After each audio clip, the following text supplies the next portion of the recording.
Šią studijų programą pasirinkau dėl to, kad jinai nesiorientuoja tik tais į programavimą, tačiau jin suteikia galimybę ir gerinti savo socialinius įgūdžius, minkštuosius įgūdžius.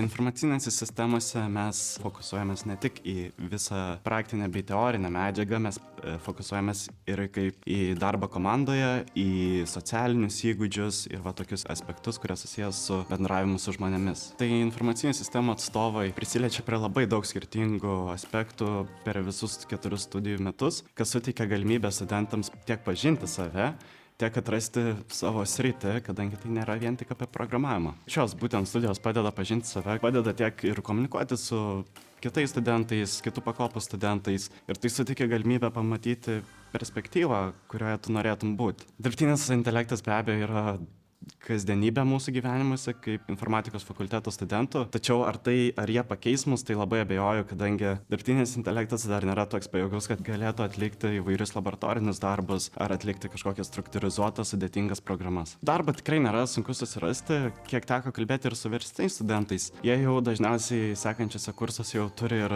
darbus ir ne tik praktikas. Tai šias studijas prilyginčiau čili sriubai, kadangi šiaip skanu, bet kartais būna užtrukai jau spaudžia atsiskaitimai.